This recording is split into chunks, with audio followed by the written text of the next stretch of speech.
ఈ తల వెంట్రుకల్లో ఒకటైనా నశింపదని చెప్పిన యేసుక్రీస్తు ప్రభునామములో అందరికీ వందనాలు. మనం చదువుకునే వాక్యం లోకసువార్త 21 అధ్యాయం 16 నుంచి 23 వరకు. తల్లిదండ్రుల చేతను, సహోదరుల చేతను, బంధువుల చేతను, స్నేహితుల చేతను మీరు అప్పగింపబడుదురు. వారు మీలో కొందరిని చంపింతురు. నా నామ నిమిత్తం మీరు మనుషులందరి చేత ద్వేషింపబడుదురు. కానీ మీ తల వెంట్రుకల్లో ఒకటైనా నశింపదు. మీరు మీ ఓర్పు చేత మీ ప్రాణమును దక్కించుకుందురు.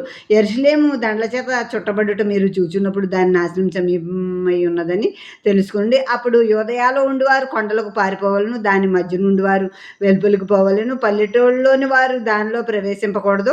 లేఖనంలో వ్రాయబడినవన్నీ నెరవేరుటకై అవి ప్రతిదండన దినములు. ఆ దినముల్లో గర్భిణీలకును పాలిచ్చు వారికి శ్రమ, భూమి మీద మిక్కిలి ఇబ్బంది, ఈ ప్రజల మీద కోపము వచ్చును, వారు కత్తివాత కూలుదురు.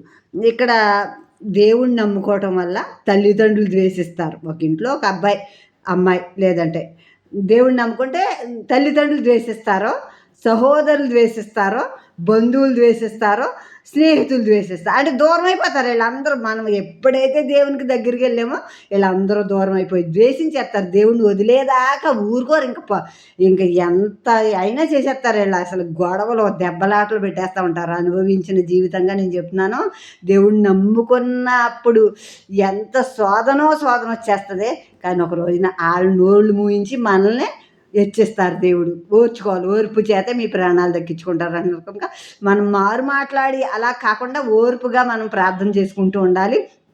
ఎన్ని చేసినా ద్వేషం పడినా మీ తల వెంట్రుకల్లో ఒకటైనా రావాలి. అంటే మన తల వెంట్రుకల్లో వాళ్ళు ఎంతమంది ఒక్కటైపోయి ఒక్కళ్ళ మీద పడినా ఒక్క తల వెంట్రుక కూడా కింద రాలదంట మనకి. అంత చేసిన ఒకసారి నాకు ఒక కళ వచ్చింది. నేను కళలో ఏంటంటే బండి మీద తీసుకెళ్తున్నారు ఎవరో ఒక అతను. తీసుకెళ్తే నేను వెనకాల కూర్చున్నాను. నేను స్పీడ్గా వెళ్ళిపోతున్నాడు వాడు, సాతానుడు. వాడు వెళ్ళిపోతుంటే నేను అన్నాను అంత స్పీడ్ వెళ్ళకో అంటే వాడు, నేను అనేక కొద్ది స్పీడ్గానే వెళ్ళాడు. ఒక తాటి చెట్టును గుద్దాడు వాడు. తాటి చెట్టును గుద్దాడు. వాడు ఏమయ్యాడో కనబడలేదు. కానీ నేనైతే బండి మీద నుంచి మామూలుగా దిగుతాం అలా దిగిపోయాను. ఆ తాటి చెట్టుని బండి అంత స్పీడ్ని గుద్దినా నేను మామూలుగానే దిగిపోయాను. నేను ఇంకో చోటకి స్వార్థకి వెళ్ళినప్పుడు ఒకరు అన్నారు, దేవుళ్ళలోనే మేము భార్యాభర్తలు నమ్ముకున్నాం కానీ అత్తమాడు గొడవలు అప్పులునండి మేము వదిలేసాం దేవుడిని, ఇప్పుడే బాగుంది అంటున్నారు వాళ్ళు. నాకు ఒక కాలం వచ్చింది అన్నాడు ఆ అబ్బాయి. ఏం కాలం అంటే ఓవర్ బ్రిడ్జ్, ఇక్కడ ట్రాఫిక్ బాగా ఉంటుంది ఇక్కడ భీమవరం ఓవర్ బ్రిడ్జి. ఆ ఓవర్ బ్రిడ్జి చిన్న కోడి పిల్లలు దాటుతున్నాయండి.